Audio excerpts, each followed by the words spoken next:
ಹೌದು, ಚಕ್ರಿ ಇಲ್ವಾ? ಹಾಂ ಇದ್ದಾರೆ, ಕೊಡ್ತೀನಿ, ಒಂದು ನಿಮಿಷ. ಅಣ್ಣ, ಅವರು ನಿಮ್ಮ ಹತ್ರ ಮಾತಾಡ್ಬೇಕಂತೆ.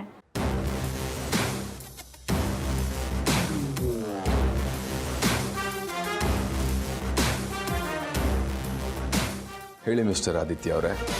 ಮಿಸ್ಟರ್ ಅಂತ ರೆಸ್ಪೆಕ್ಟ್ ಕೊಡೋ ಅವಶ್ಯಕತೆ ಇಲ್ಲ.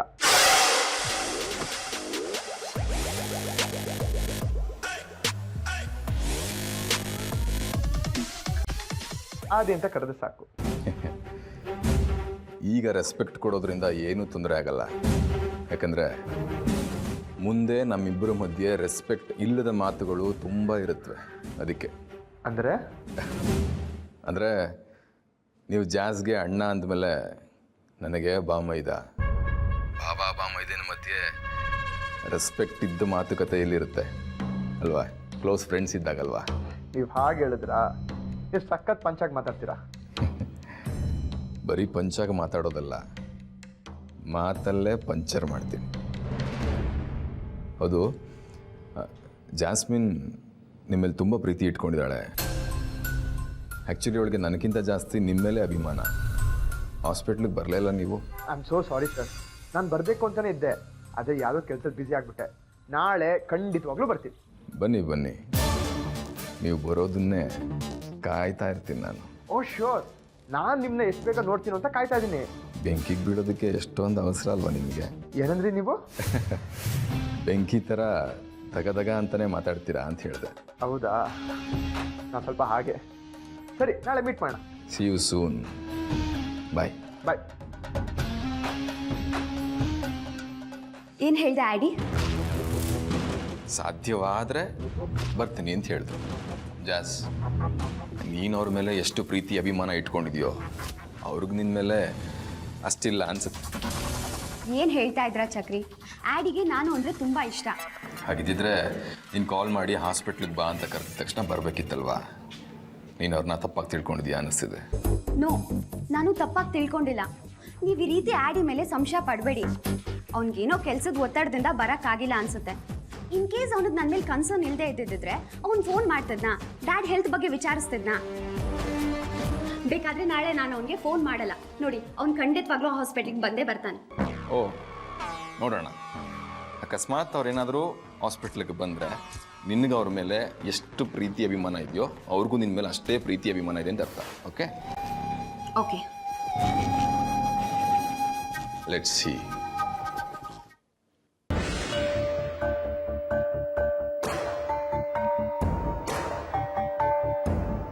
ಹುಷಾರಿಲ್ಲ ಅಂತ ನಾಟಕ ಆಡಿ ಮದುವೆ ಮಾಡೋಣ ಅಂತ ಹೊರಟ್ರೆ ಪರ್ಮನೆಂಟಾಗಿ ಹಾಸ್ಪಿಟ್ಲ್ ಸೇರಂಗೆ ಮಾಡ್ಬಿಟ್ಟ ಅವನು. ನಾವೇ ರಂಗೋಲಿ ಕೆಳಗೆ ತೂರೋರು ಅಂದರೆ ಅವ್ನು ನಮಗಿಂತ ಕಿಲಾಡಿ ಕಣೋ, ಭೂಮಿ ಒಳಗೆ ತೂರ್ತಾನೆ. ಶಶು, ಅವನು ನಾವು ಅಂದ್ಕೊಂಡಷ್ಟು ಸಾಮಾನ್ಯದವನಲ್ಲ ಕಣೋ. ಅಲ್ಲ, ನಿನ್ನಂಥ ಮಾಸ್ಟರ್ ಬ್ರೈನನ್ನೇ ಟ್ವಿಸ್ಟ್ ಮಾಡ್ತಾನೆ ಅಂದ್ರೆ ಲೆಕ್ಕ ಹಾಕು. ನನ್ನ ಮುಂದೆ ಅವನ ಹೊಗಳ್ಬೇಡ.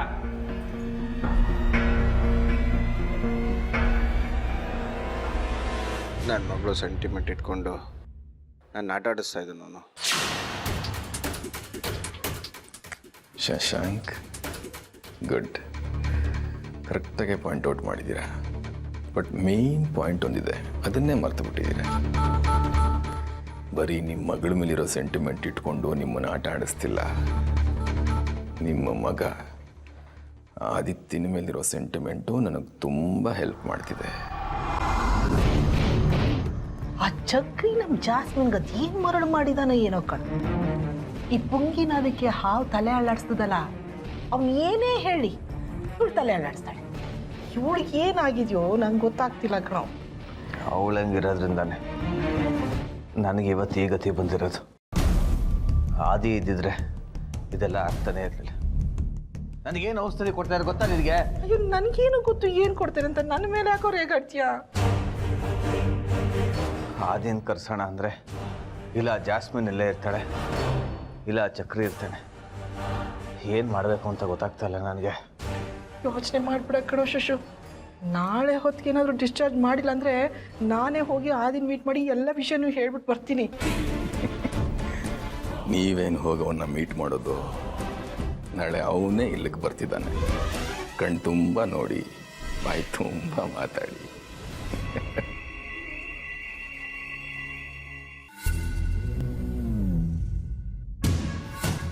ಏನು ಅತ್ತೆ ಅಳಿಯ ಇಬ್ರು ಜೋರಾಗಿ ಚರ್ಚೆ ಮಾಡ್ತಿರೋ ಹಾಗಿದೆ.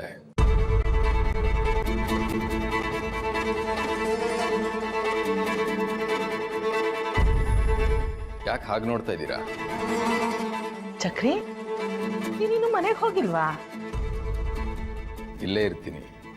ಜಾಸ್ಮಿನ್ಗೂ ಹೇಳಿದ್ದೀನಿ, ನೀವು ಬೇಕಾದ್ರೆ ಹೊರಡಿ, ಅಂಕಲ್ನ ನಾನು ನೋಡ್ಕೋತೀನಿ. ಸುಮ್ಮನೆ ನಿನಗೆ ಯಾಕಪ್ಪ ತೊಂದರೆ? ನಾನಿರ್ತೀನಿ, ನೀನು ಹೋಗು. ತೊಂದರೆ ಆಗಿರೋದು ನನಗಲ್ಲ ಆಂಟಿ, ಆ್ಯಕ್ಚುಯಲ್ ತೊಂದರೆ ಆಗಿರೋದು ನಿಮಗೆ.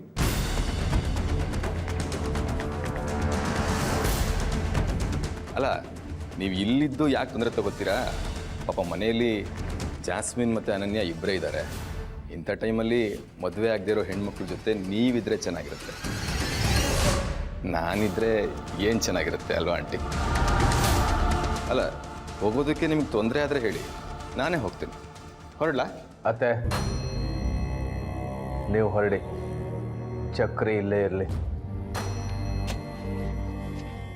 ಶಶು, ಅದು ಹಾಗಲ್ಲ ಕಣೋ. ನಾನು ಹೇಳಿದಾಗ ಕೇಳಿ, ನೀವು ಹೊರಡಿ. ಸರಿ ಕಣ, ಹುಷಾರು.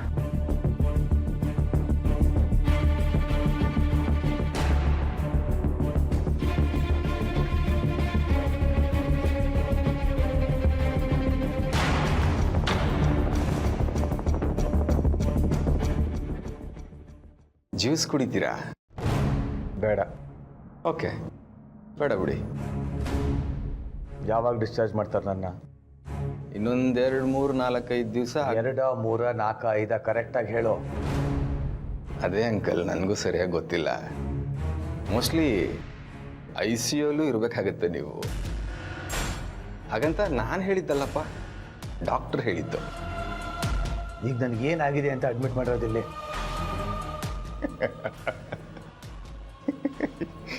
ಏನು ಮಾತು ಅಂತ ಕೇಳ್ತಾ ಇದ್ದೀರಾ ಅಂಕಲ್?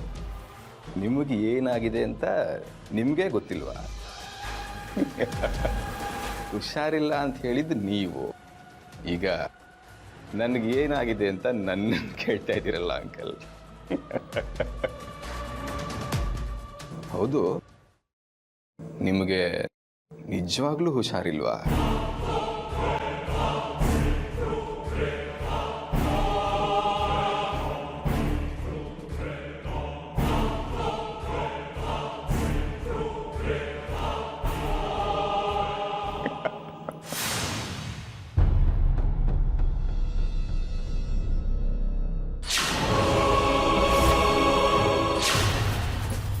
ಅಮ್ಮ, ಯಾರಿವರಲ್ಲ? ಅವರು ನಮ್ಮವ್ರೇನೆ. ನನ್ನ ಮೊಮ್ಮಗಳನ್ನ ಮದುವೆ ಆಗೋ ಹುಡುಗನ್ ನೋಡ್ಬೇಕು ಅಂದ್ರು, ಆಚೆಗೆ ಬಂದಿದ್ದಾರೆ. ನೀವ್ಯಾಕೆ ಕ್ಯಾಮ್ರಾ ಇಟ್ಕೊಂಡಿದ್ದೀರಾ? ಸರ್, ಫೋಟೋ ತೆಗೆಯೋದು ನನ್ನ ಅಭ್ಯಾಸ ಸರ್, ಅದಕ್ಕೆ ಕ್ಯಾಮ್ರಾ ಇಟ್ಕೊಂಡು. ಅದೇ ಯಾಕಪ್ಪ ಸುಮ್ಮನೆ ಕೈನಲ್ಲಿ ಹಿಡ್ಕೊಂಡಿದ್ದೀಯಾ? ನನ್ನ ಮೊಮ್ಮಗಳದು ಅಳಿಯಂದು ಒಂದು ಫೋಟೋ ತೆಗಿ, ಜೋಡಿ ಎಷ್ಟು ಚೆನ್ನಾಗಿ ಕಾಣುತ್ತೆ ಅಂತ ನೋಡ್ಬೋದು. ಅಮ್ಮ, ಡ್ಯಾಡ್, ಬೇಗ ಬನ್ನಿ. ಯಾಕೋ, ಏನಾಯ್ತು? ನೋಡಿ,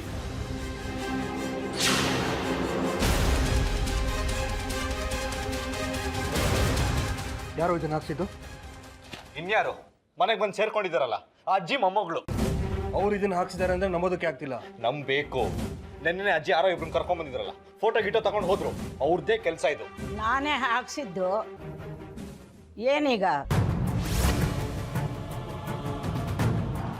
ಅಮ್ಮ, ನೀವ್ಯಾಕೆ ಹೀಗೆ ಮಾಡಿದ್ರಿ? ಅಯ್ಯೋ, ನಾನೇನು ಮಾಡಬಾರ್ದು ಮಾಡಿದ್ನ. ಇದನ್ನ ಹಾಕ್ಸ್ಬೇಕಾದ್ರೆ ನಮ್ಮನ್ನು ಒಂದು ಮಾತು ಕೇಳಬೇಕು ಅಂತ ಅನ್ಸಿಲ್ವಾ ನಿಮಗೆ? ಯಾಕೆ ಅನಿಸ್ಬೇಕು? ನಿಶ್ಚಿತಾರ್ಥ ಮಾಡ್ತೀವಿ ಅಂತ 3 ಜನ ಒಂದಾಗಿ ಹೇಳ್ತಾನೇ ಇದ್ದೀರಿ, ನಾವು ಕೇಳ್ತಾನೇ ಇದ್ದೀವಿ. ನಾನೇ ನಿಶ್ಚಿತಾರ್ಥ ಬೇಡ ಅಂತ ಏನು ಹೇಳಿಲ್ವಲ್ಲ, ಸ್ವಲ್ಪ ಟೈಮ್ ಕೊಡಿ ಅಂತ ಕೇಳಿದೆ. ಇರ್ಬೋದಪ್ಪ ಪೊಲೀಸಪ್ಪ. ಇವತ್ತು ನಿಶ್ಚಿತಾರ್ಥ ಬೇಡ ಅಂದರೆ, ನಾಳೆ ಮದುವೆನೂ ಬೇಡ ಅಂದರೆ ನಾವೇನು ಮಾಡೋದು? ನೀನು ನನ್ನ ಮೊಮ್ಮಗಳಿಗೆ ಮೋಸ ಮಾಡಲ್ಲ ಅಂತ ಏನು ಗ್ಯಾರಂಟಿ? ನಿಮ್ಮಪ್ಪ ನಿಮ್ಮಮ್ಮ ಇವಳೇ ನಮ್ಮ ಮನೆ ಸೊಸೆ ಅಂತ ಹೇಳಿದ್ಮೇಲೆ ಪೇಪರಲ್ಲಿ ಹಾಕ್ಸಿದ್ರೆ ಏನು ತಪ್ಪು? ಇವತ್ತಲ್ಲ ನಾಳೆ ನನ್ನ ಮೊಮ್ಮಗಳನ್ನ ಮದುವೆ ಆಗ್ತಿ ತಾನೆ? ನೋಡಿ ಅಮ್ಮ, ನೀವು ಈ ರೀತಿ ಎಲ್ಲ ಮಾಡೋದು ಸರಿ ಇರಲ್ಲ. ಇನ್ನು ಮುಂದೆ ಏನೇ ಮಾಡಬೇಕು ಅಂದ್ರೂ ನಮ್ಮನ್ನೊಂದು ಮಾತು ಕೇಳಿ, ಇಲ್ಲಾಂದ್ರೆ ನಾನು ಬೇರೆದೇ ನಿರ್ಧಾರ ತಗೋಬೇಕಾಗುತ್ತೆ. ನೀವು ಹೀಗೆ ಹೇಳ್ತೀರಂತ ನನಗೆ ಗೊತ್ತಿದ್ದೆ ನಾನು ಹೀಗೆ ಮಾಡಿದ್ದು. ಮುಂದೆ ನೀವು ನನ್ನ ಏನು ಮಾಡೋಕ್ಕಾಗಲ್ಲ. ನನ್ನ ಮೊಮ್ಮಗಳ ಜೊತೆಲಿ ನಿಮ್ಮ ಮಗನ ಮದುವೆ ಆಗಬೇಕು, ಇಲ್ಲ ಅಂದರೆ ಏನಾಗುತ್ತೆ ಅಂತ ಗೊತ್ತಿದೆ ತಾನೇ?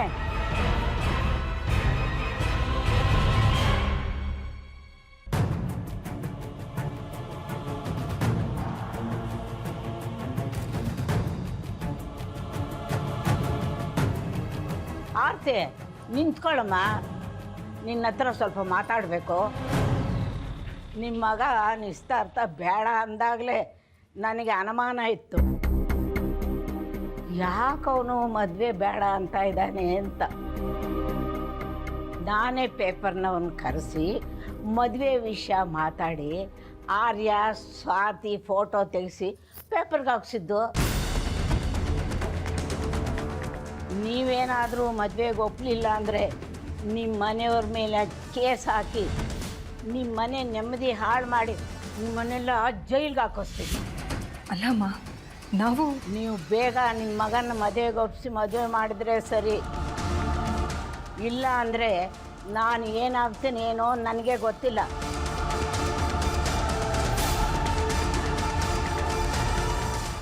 ಇವಾಗ ಹೇಗಿದೆ ಡಾಕ್ಟರ್ ನಮ್ಮ ಮಾವನವ್ರ condition? Everything is fine, but ನೀವು ಒಪ್ಪಿಗೆ ಕೊಟ್ಟರೆ ಅವ್ರನ್ನ ಡಿಸ್ಚಾರ್ಜ್ ಮಾಡ್ತೀನಿ. ಅಯ್ಯೋ, ನೀವೇನೋ ಡಿಸ್ಚಾರ್ಜ್ ಮಾಡಿಬಿಡ್ತೀರಾ, ಬಟ್ ನನ್ನ ಕೆಲಸ ಆಗಬೇಕಲ್ಲ ಡಾಕ್ಟರ್. ಇನ್ನು ಸ್ವಲ್ಪ ದಿವಸ ಇರಲಿ, ಸುಮ್ಮನೆ ಇರ್ರಿ. ಅವ್ರು ತುಂಬ ಹೆದರಿರೋ ಹಾಗಿದೆ. ಲೈಫಲ್ಲಿ ಇನ್ನೊಬ್ಬರನ್ನ ಹೆದರಿಸಿ ಮಾತ್ರ ಅಭ್ಯಾಸ ಅವ್ರಿಗೆ. ಫಸ್ಟ್ ಟೈಮ್ ಹೆದರಿಕೆ ಅಂದರೆ ಏನು ಅಂತ ನೋಡ್ತಿದ್ದಾರೆ, ನೋಡಲಿ, ಸುಮ್ಮನೆ ಇರಿ. ನೀವು ತುಂಬ ಫನ್ನಿಯಾಗಿ ಮಾತಾಡ್ತೀರಾ, ಬಟ್ ಇದರಿಂದ ಅವ್ರಿಗೇನು ಲಾಸ್ ಆಗಿಲ್ಲ. ಫುಲ್ ಬಾಡಿ ಚೆಕಪ್ ಆಗಿದೆ. ಇದು ಸಣ್ಣ ಪುಟ್ಟ ಪ್ರಾಬ್ಲಮ್ ಎಲ್ಲ ಕ್ಲಿಯರ್ ಆಗಿದೆ. ನೀವು ಒಂಥರ ಸಂಜೀವಿದ್ದ ಹಾಗೆ ಅವ್ರಿಗೆ. ನಾನು ಹಾಗೆ ಅಂದ್ಕೊಂಡಿದ್ದೀನಿ. ಇನ್ನೊಂದು ವಿಷಯ, ನಾನು ಹೇಳೋವರೆಗೂ ಅವ್ರ ಡಿಸ್ಚಾರ್ಜ್ ವಿಷಯನ ಯಾರಿಗೂ ಹೇಳಕ್ಕೆ ಹೋಗ್ಬೇಡಿ ಪ್ಲೀಸ್. ಓಕೆ, ನೀವು ನನ್ನ ಫ್ರೆಂಡ್ ಅಂದಮೇಲೆ ಇಷ್ಟು ಮಾಡದೇ ಇರೋಕ್ಕಾಗತ್ತಾ? Thank you so much. ಆಮೇಲೆ ಇನ್ನೊಂದು ಪರ್ಸ್ನಲ್ ರಿಕ್ವೆಸ್ಟ್, ಅವ್ರ ಲೈಫಲ್ಲಿ ICU ಅಂದರೆ ಹೇಗಿರುತ್ತೆ ಅಂತ ನೋಡೇ ಇರಲ್ಲ. ಪ್ಲೀಸ್ ನನಗೋಸ್ಕರ ಒಂದೇ ಒಂದು ಸರ್ತಿ ತೋರಿಸ್ತೀರಾ ಅವ್ರಿಗೆ? ಯಾಕಂದರೆ ICU ಅಟ್ಮಾಸ್ಫಿಯರ್ ಹೇಗಿರುತ್ತೆ ಅಂತ ತಿಳ್ಕೊಂಡ್ರೆ ಮುಂದೆ ಹೆಲ್ಪ್ ಆಗುತ್ತೆ ಅವ್ರಿಗೆ. ಅದಕ್ಕೇನಂತೆ, ತೋರ್ಸೋಣ ಬನ್ನಿ ಅವ್ರಿಗೆ. ಪ್ಲೀಸ್. ಹೇಗಿದ್ದೀರಾ ಶಶಾಂಕ್? ಪರವಾಗಿಲ್ಲ. ಡಾಕ್ಟರ್, ನಮ್ಮ ಡ್ಯಾಡ್ ಕಂಡೀಷನ್ ಹೇಗಿದೆ ಈಗ? ಸದ್ಯಕ್ಕೆ ಪ್ರಾಣಾಪಾಯ ಏನಿಲ್ಲ, ಬಟ್ ಇವತ್ತೊಂದಿನ ICU ಇರಲಿ. ನಾಳೆ ಅವ್ರ ಕಂಡೀಷನ್ ನೋಡಿ ಡಿಸ್ಚಾರ್ಜ್ ಮಾಡಬೇಕೋ ಬೇಡವೋ ಅಂತ ಹೇಳ್ತೀನಿ. ಓಕೆ ಡಾಕ್ಟರ್, ಬಟ್ ನಮ್ಮ ಎಂಗೇಜ್ಮೆಂಟ್? ನೋ ಇನ್ನು 6 ಮಂತ್ ಎಂಗೇಜ್ಮೆಂಟ್ ಫಂಕ್ಷನ್ ಅಂತ ಏನು ಇಟ್ಕೊಳ್ಳೋ ಹಾಗಿಲ್ಲ. ನಾನು ನಿಮ್ಮ ಮನೆಗೆ ಬಂದಾಗಲೇ ಹೇಳಿದ್ನಲ್ಲ. ಹಾಂ ಹೇಳಿದ್ರಿ. ಓಕೆ, ನೀವು ಹೇಳಿದಾಗೆ ಆಗಲಿ. ಓಕೆ, ಬರ್ತೀನಿ. ಅಲ್ಲಮ್ಮ, ನನಗೇನಕ್ಕೆ ICU ಇರಬೇಕು? ಡ್ಯಾಡ್, ನೀವೇನು ಮಾತಾಡಬೇಡಿ, ಸುಮ್ಮನೆ ಡಾಕ್ಟರ್ ಹೇಳ್ದಂಗೆ ಕೇಳಿ ಅಷ್ಟೇ. ಹೌದು ಅಂಕಲ್, ನಮಗೆ ನಿಮ್ಮ ಆರೋಗ್ಯ ಮುಖ್ಯ. ಜಾಸ್, ನನ್ನ ಮನೆಗೆ ಹೋಗಿ ಫ್ರೆಶ್ ಆಗಿ ಅಜ್ಜಿನ ಕರ್ಕೊಂಡು ಬರ್ತೀನಿ. ಮೋಸ್ಟ್ಲಿ ಅಷ್ಟೊತ್ತಿಗೆ ಅಂಕಲ್ನು ICUಗೆ ಶಿಫ್ಟ್ ಮಾಡಿರ್ತಾರೆ. Take care uncle. Bye. Okay bye, ಬೇಗ ಬನ್ನಿ.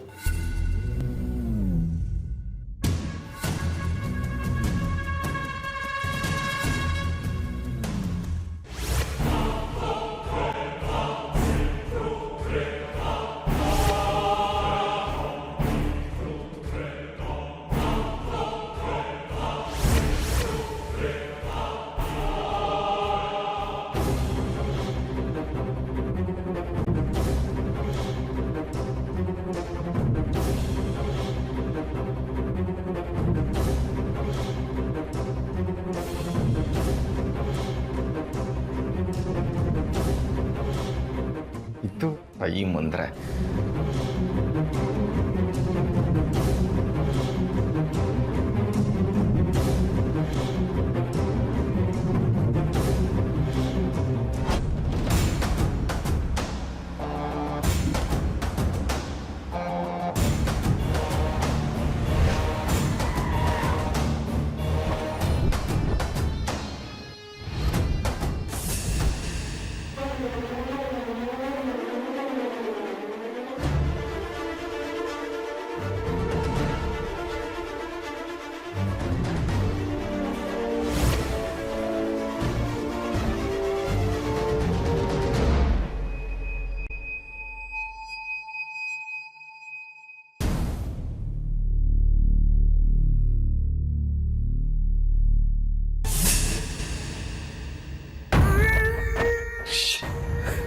Just miss.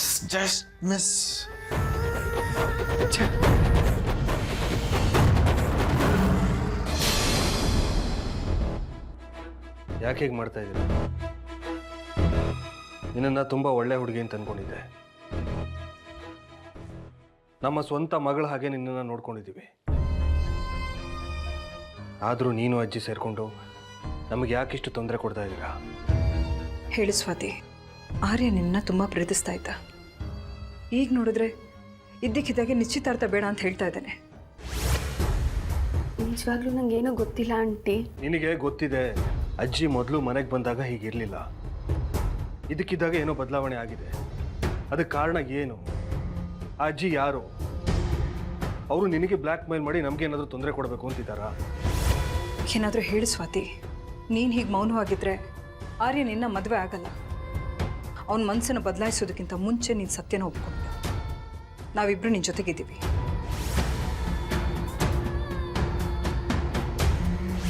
ನೀನು ಹೀಗೆ ಬಿಹೇವ್ ಮಾಡ್ತಿದ್ರೆ ನೀನು ನಮ್ಮನೆ ಸೊಸೆ ಆಗಲ್ಲ. ನೀವು ನಮಗೆ ತೊಂದರೆ ಕೊಟ್ಟಷ್ಟು ಹೆಚ್ಚು ದುಃಖ ಪಡೋದು ನೀನೇ. ಹೇಳು, ನಿನಗೂ ಅಜ್ಜಿಗೂ ಏನು ಸಂಬಂಧ? ನಾವಿಬ್ಬರು ನಿನ್ನ ಜೊತೆಗಿದ್ದೀವಿ, ಧೈರ್ಯವಾಗಿರು. ಆ ಅಜ್ಜಿ ಯಾರು, ಅವ್ರು ಇಲ್ಲಿಗೆ ಬಂದಿರೋ ಉದ್ದೇಶ ಏನು, ಅವರಿಗೂ ನಿನಗೂ ಸಂಬಂಧ ಏನು ಅಂತ ಹೇಳಿಬಿಡು. ಆಂಟಿ, ಇದ್ರಲ್ಲಿ ನಂದೇನೂ ತಪ್ಪಿಲ್ಲ. ದಯವಿಟ್ಟು ನನ್ನ ತಪ್ಪಾಗಿ ತಿಳ್ಕೊಬೇಡಿ. ನಾವಿಬ್ಬರು ನಿನ್ನ ನಂಬಬೇಕು ಅಂತಂದರೆ ಆ ಅಜ್ಜಿ ಯಾರು, ಎಲ್ಲಿಂದ ಬಂದಿದ್ದಾರೆ, ನಿನಗೂ ಅವರಿಗಿರೋ ಸಂಬಂಧ ಏನು ಅಂತ ಹೇಳಿಬಿಡು. ಆಂಟಿ, ಅದು ಸ್ವಾತಿ,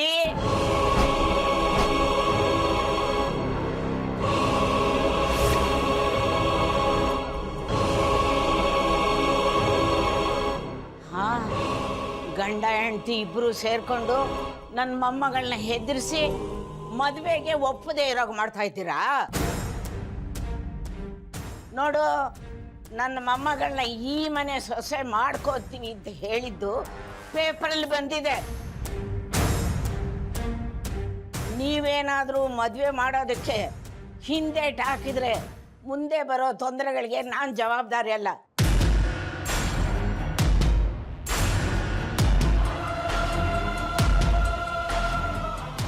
ಇನ್ನು ಮುಂದೆ ನನ್ನ ಪರ್ಮಿಷನ್ ಇಲ್ಲದೆ ನನ್ನ ಮೊಮ್ಮಗಳ ಹತ್ರ ಮಾತಾಡಿದ್ರೆ ಸರಿ ಇರಲ್ಲ. ಬಾರೆ.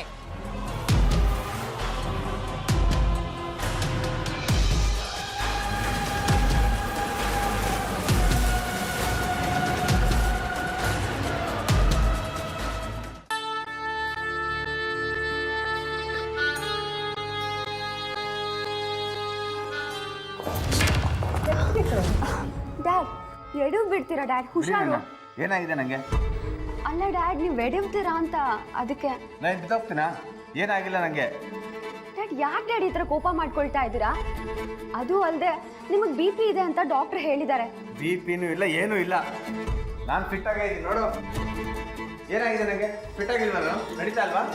ಯಾಕೋ ಹೀಗೆಲ್ಲ ಆಡ್ತಿದ್ಯಾ ಶಶು? ಏನಾಯ್ತು ನಿನಗೆ? ಇವ್ರು ನನಗೇನು ಆಗಿದೆ ಅಂತ ಅನ್ಕೊಂಡಿದಾರತ್ತೆ. ನನಗೇನು ಆಗಿಲ್ಲ, ನಾನು ಹುಷಾರಾಗೇ ಇದ್ದೀನಿ. ಸ್ವಲ್ಪ ಮತ್ತು ಮಾತಾಡೋ. ಇನ್ನು ಸ್ವಲ್ಪ ಹೊತ್ತು ನೀನು ಹೀಗೆ ಆಡ್ತಿದ್ರೆ ನೀನು ಹುಚ್ಚಿಡ್ದಿದೆ ಅಂತ ನಿಮ್ಯಾನ್ಸಿ ಸೇರಿಸ್ಬಿಡ್ತಾನೆ. ಚಕ್ರಿ ಮೊದಲೇ ಕ್ರಿಮಿನಲು, ನೆನಪಿರಲಿ. ಹೌದು ಕಣ ಶಶು. ಡ್ಯಾಡ್, ನೀವೀಗ ಈ ಥರ ಆಡೋದೆಲ್ಲ ಒಳ್ಳೇದಲ್ಲ. ಸ್ವಲ್ಪ ದಿವಸ ಬೆಡ್ ರೆಸ್ಟಲ್ಲಿ ಇರಬೇಕು ಅಂತ ಡಾಕ್ಟರ್ ಹೇಳಿದ್ದಾರೆ. ಸೊ ಇನ್ನು ಮುಂದೆ ನೀವು ತಿಂಡಿ ಊಟ ಎಲ್ಲ ರೂಮಲ್ಲೇ, ರೂಮಿಂದ ಆಚೆ ಬರೋ ಹಾಗಿಲ್ಲ. ನಾನು ಪೇಷಂಟ್ ರೂಮಲ್ಲಿ ಮಲ್ಕೊಳಕ್ಕಾಗಲ್ಲ. ಪೇಷಂಟ್ ಥರ ಏನು ಅಂಕಲ್? ಸದ್ಯಕ್ಕೆ ನೀವು ಪೇಷಂಟೇ ತಾನೆ. ಪೇಷಂಟ್ ಆದವರು ಬೆಡ್ ರೆಸ್ಟಲ್ಲಿ ಇರಬೇಕು. ನೀವು ರೂಮ್ ಬಿಟ್ಟು ಆಚೆ ಎಲ್ಲೂ ಹೋಗೋಗಿಲ್ಲ.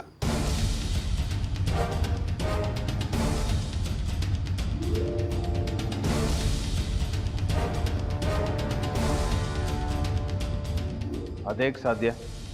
ನಾನು ಹಾಗೆ ಮಲಗಿರೋಕ್ಕಾಗಲ್ಲ. ನನಗೆ ತುಂಬ ಕೆಲಸ ಇದೆ. ನೀವು ವರ್ಕ್ ಬಗ್ಗೆ ಟೆನ್ಷನ್ ಮಾಡ್ಕೊಳ್ಬೇಡಿ ಡ್ಯಾಡ್. ನೀವು ಇನ್ಸ್ಟ್ರಕ್ಷನ್ಸ್ ಕೊಡಿ ಸಾಕು, ಚಕ್ರಿ ಎಲ್ಲ ನೋಡ್ಕೊಳ್ತಾರೆ.